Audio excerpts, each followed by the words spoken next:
Hello everybody, this week we're doing some revision on health and the people. We're now preparing for assessment 3. This week we're going to be looking at 3 things again. We're going to be looking at the importance of Hippocrates and Galen, we're going to be looking at the outbreak of disease, specifically the Black Death and cholera, and we're going to have a look at the development of surgery over time. We're going to break it down a little bit differently this time, and we're going to look at the content of 1 and 2, so Hippocrates and Galen, Black Death and cholera first. Then we're going to do exam technique based on the 2 questions that we're going to do on those, which are significance and comparison questions. And then we're going to have a look at the development of surgery over time and factor question technique.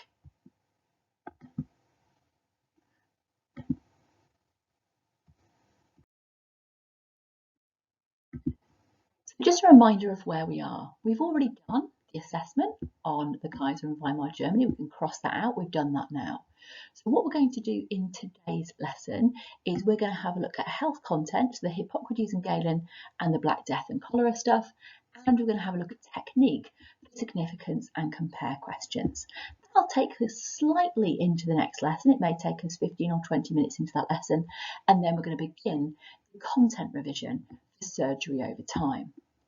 In our final preparation lesson, we're going to look at how we answer factors questions, and we might have a little bit of planning time where you can work on your own to plan for the assessment, which is going to be towards the end of the week. So the assessment comes midweek this week, depending on where your lesson lands. And again, it's going to be a comparison question, a significance question, and they're going to be on Hippocrates, Galen, Black Death and cholera, and there's going to be a factor question on surgery. Most of you in that second week will not have a lesson because you miss your lesson for Friday, for Good Friday. Year 11A, you will have a lesson, and we're going to do a bit of a conflict and tension refresher. Let's talk through topic 1 then, the importance of Hippocrates and Galen. So Hippocrates, remember Hippocrates is seen as the father of modern medicine, and the reason why he's important is, of course, he introduced the theory of the 4 humours. Now, this theory of the 4 humours was something that lasted many, many years, and it was based upon observation of a patient's symptoms to diagnose them and treat them.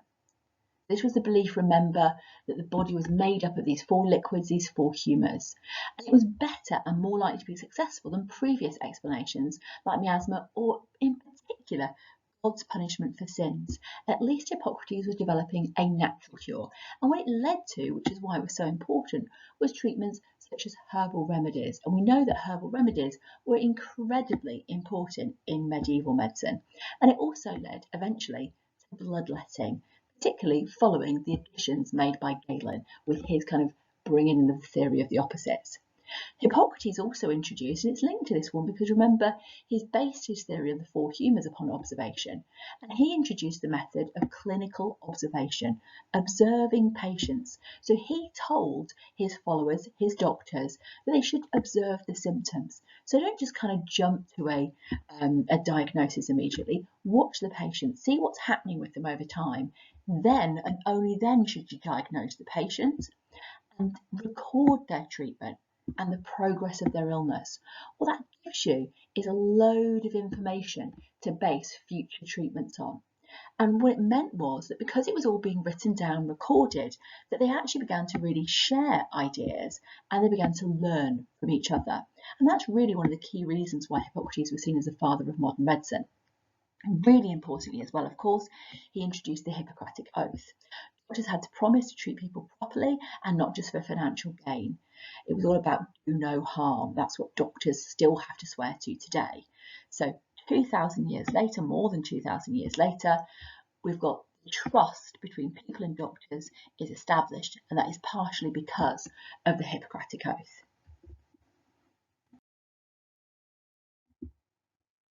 So let's have a look at Galen. When we talk about Hippocrates and Galen, we often talk about them hand in hand. And that's because there's so many similarities between the 2 of them. So Galen, he actually developed that theory. So the theory that had already been come up with by Hippocrates, well, Galen developed it with his treatments based upon the theory of opposites. He said that some of the humours, those 4 humours, were hot and some were cold.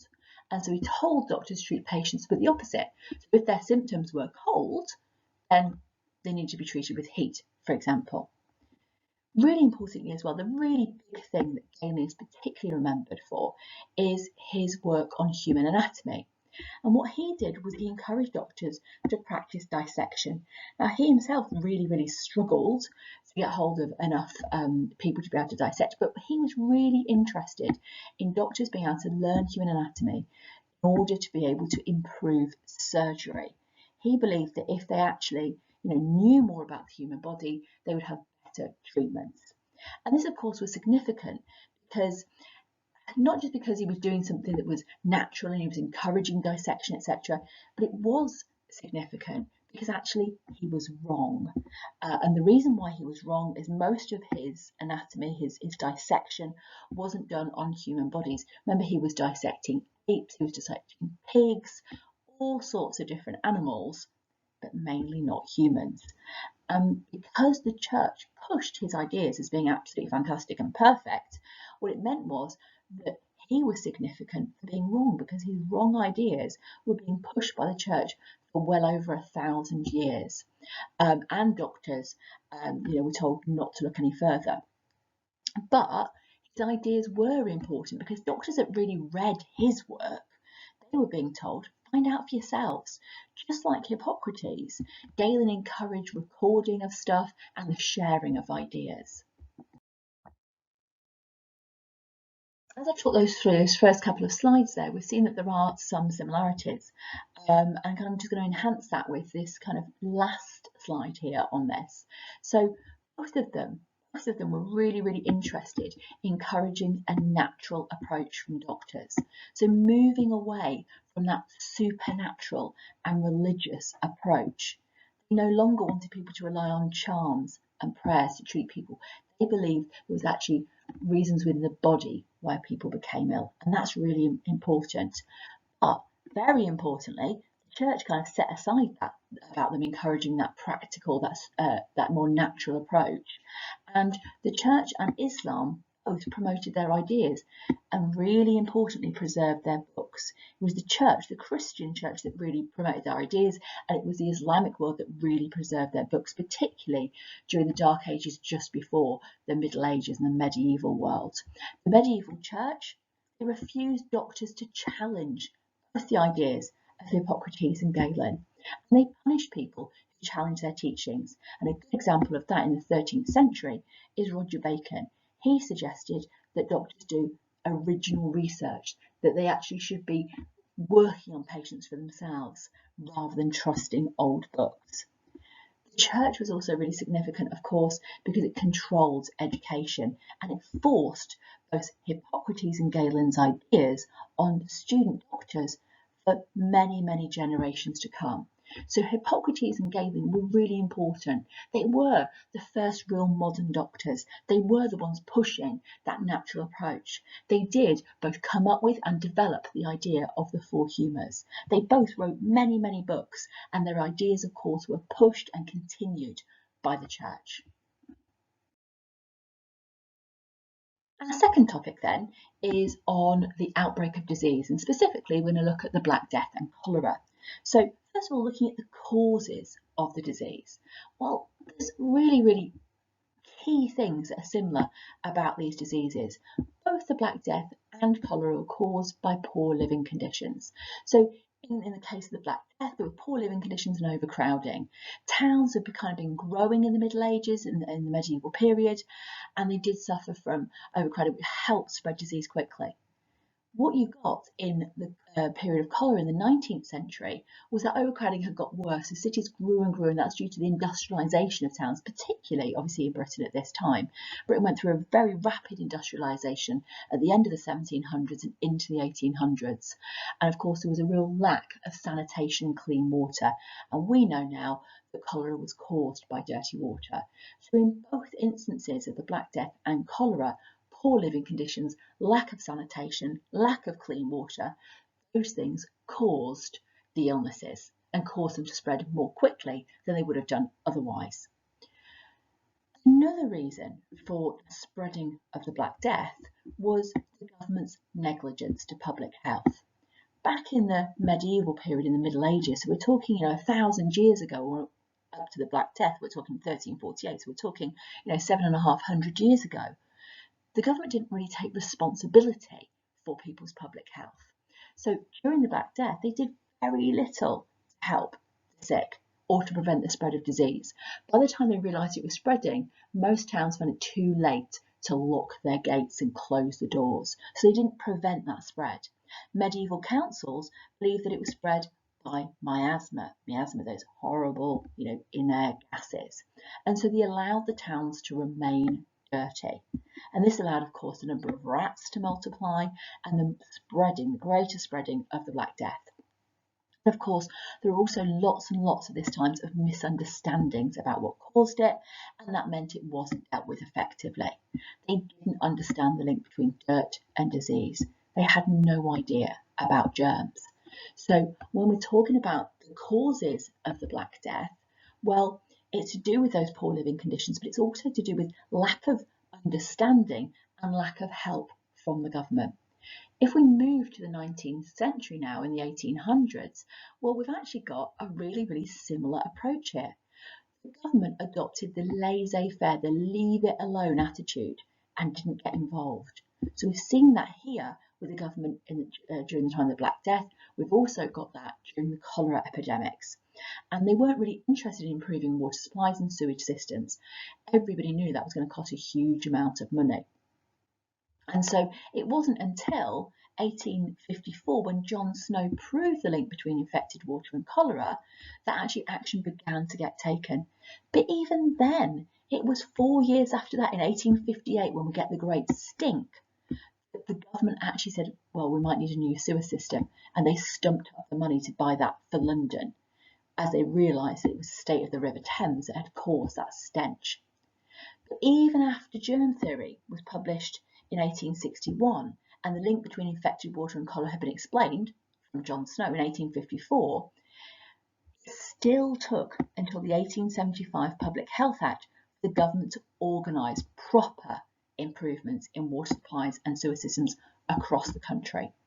So in both of these diseases, you've got similar causes because it's to do with the dirt, it's to do with the terrible living conditions of the people. But another cause of both of these diseases was that standoff attitude from the government, how the government didn't really want to address the problems. Number one, because they didn't think it was their responsibility, but number two, because it was going to be so expensive. So what about our consequences then? Well, the Black Death, about 30 to 50% of the population were killed by the Black Death. That's absolutely astronomical, massive, massive death rate. We haven't seen that, of course, in any epidemics either before or since that time. Another consequence of the Black Death was actually towns did begin to start to pass laws about cleanliness. They couldn't always enforce them. They did try some quarantine. The king did order the streets to be cleaned up, but these actions tended to be short-term and not prolonged.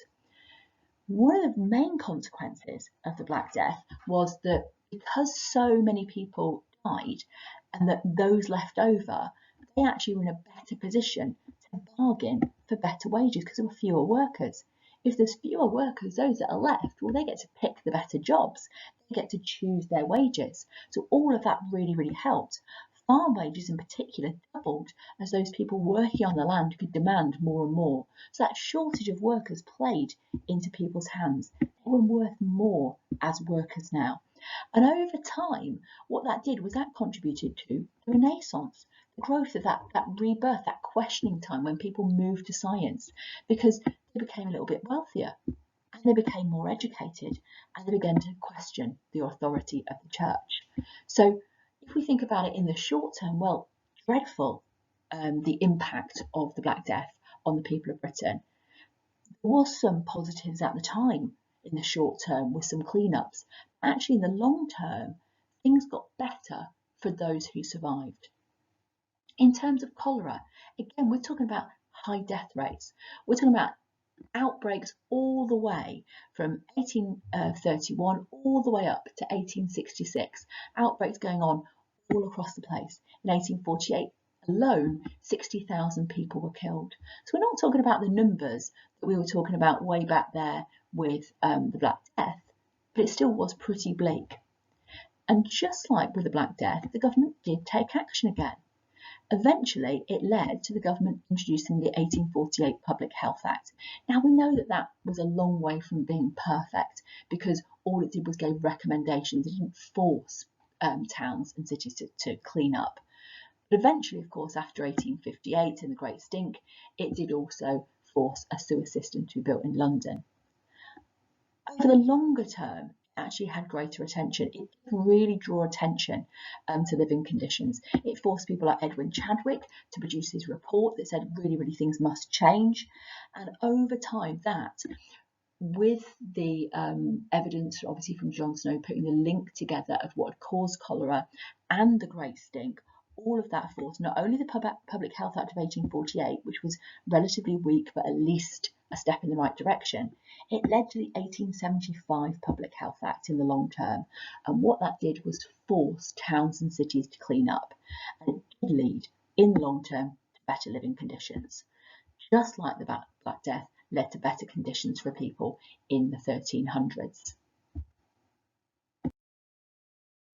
Let's look at the exam questions here then. So this is an explain the significance of question, and that's one of the question types you're going to have to answer this week.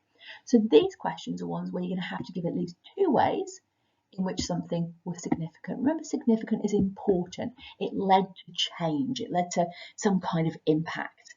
And it's going to be supported with detailed evidence, detailed knowledge. So it was significant because it led to. You're going to write 2 detailed paragraphs. 2 ways, a paragraph each. Hopefully you're going to be able to consider both long and short-term impacts that were felt at the time and those that were developed afterwards. You use words like significant and important regularly in your answer to show you're not just telling me about something that happened, but you're recognising that it had an impact and it was important, it was significant. Here's an example then. Explain the significance of epidemics, such as the Black Death and cholera epidemics of the 19th century on the development of public health. So this one I've made so it matches with the knowledge that we've been learning this week, and it's on the Black Death and cholera. So explain the significance of those epidemics on public health.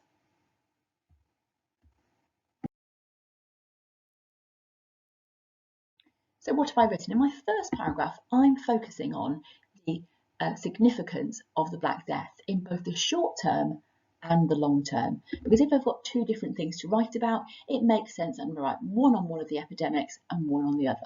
So the Black Death was extremely significant in the short term, as about 30 to 50% of the population were killed. This meant it had a massive impact on the entire country. The government took action and individual towns tried to pass laws. Houses with sick people were quarantined and the king ordered the streets of London to be cleaned up. So all of that is the impact in the short term. Black Death was also significant in the long term, as it killed so many people in medieval times that those who survived received better wages over the next 50 to 100 years. Farm wages doubled because there was a shortage of workers who had survived, so they were worth more. It also contributed to the introduction of the Renaissance, as people were wealthier and were able to become more educated and question the authority of the church. This eventually led to public health improvements. Notice I'm linking this to the question, as people began to understand the causes of illness. So notice I'm using the word significant, important, number of times in here. I'm using both short and long term. In my second paragraph, I'm doing exactly the same, but for cholera. The cholera epidemics were significant in the short term, because it killed thousands of people at a time. For example, in the 1848 outbreak, killed 60,000 people. Notice I'm giving lots of stats and dates in my answer. The government took action over a 30-year period. The cholera epidemics finally contributed to the government introducing the 1848 Public Health Act and later paid for a sewer system. Cholera drew attention to the conditions which people lived. Chadwick said that living conditions needed to be improved as well as water supplies and sewage systems. The government were pressured to introduce the Public Health Acts in 1848 and 1875 to respond to the situation. So cholera led to better living conditions in the longer term. So in both of the answers, I've given lots of detail about the impact that it had, but I've also made sure I've shown how that developed over time. Our second question this week is compare something with something. In what ways were they similar or different? So this time round, again, you're going to give at least 2 ways in which the thing that you're talking about is similar or different. You need to have detailed evidence again to show that. So for example, if you're comparing something in the Middle Ages with the Renaissance, you're giving examples from both to show the similarities or differences. You're writing 2 detailed paragraphs, one on one way in which they're similar or different, and one in another way they're similar or different. You've got to consider both areas given in the question. So whatever the compare blah and blah are, you're making sure you're covering both of those areas. You're trying to use some key phrases and words in there such as similar, in comparison, in addition. Also, just to show you're using comparison words, either to highlight the similarities or differences. You are not giving similarities and differences. The question will ask you for one or the other, and that's all you do here. Let's have a look at an example. Here's our example of this question type then. Compare the work and impact of Hippocrates with the work and impact of Galen. In what ways were they similar? So it makes sense in this kind of question that actually we might do a paragraph on the work of Hippocrates and Galen, comparing it, and then we might do a paragraph comparing the impact of both of those people. Let's have a look.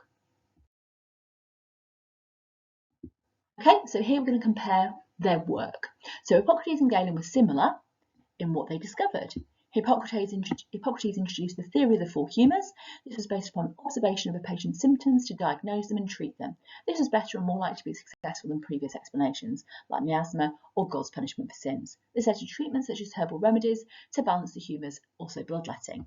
Galen was similar as he developed the theory of the 4 humours, with his treatments based upon the theory of opposites. He said that some humours were hot and some were cold. He told doctors to treat patients with the opposite, heat or cold.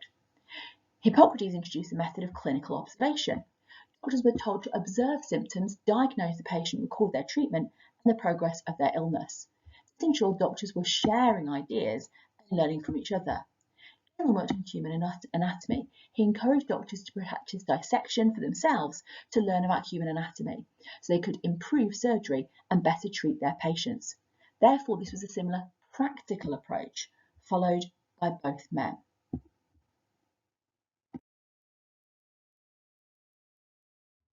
Finally, for this question then, we're going to compare the impact of both of these men. So Hippocrates and Galen were also similar due to the impact they had. Both encouraged doctors to use a natural approach to medicine. They encouraged them to move away from the supernatural and religious approach, relying on charms and prayers. This led to their followers questioning what they were doing. In addition to this, their ideas and teaching were followed by doctors for over 1,000 years. The Church and Islam promoted their ideas and preserved their books. The medieval church refused to allow doctors to challenge their ideas. The church would punish anyone who challenged their teachers. For example, the church arrested the 13th century monk Roger Bacon for suggesting that doctors should do original research and not trust old books. The church controlled the education of doctors and only taught Hippocrates and Galen's ideas. Both men were seen to be leaders in the medical profession, and their ideas preserved and treated with respect for many generations. So what you need to make sure that you do now is 2 things. You need to make sure you revise that content, make sure you understand the work, the significance, the importance of what it was both Galen and Hippocrates did, and that you've understood the outbreaks of disease in terms of both Black Death and cholera. You need to know what caused both of them, and you need to know the consequences of both from that table that we looked at earlier. You also need to understand the exam technique of both significance and compare questions.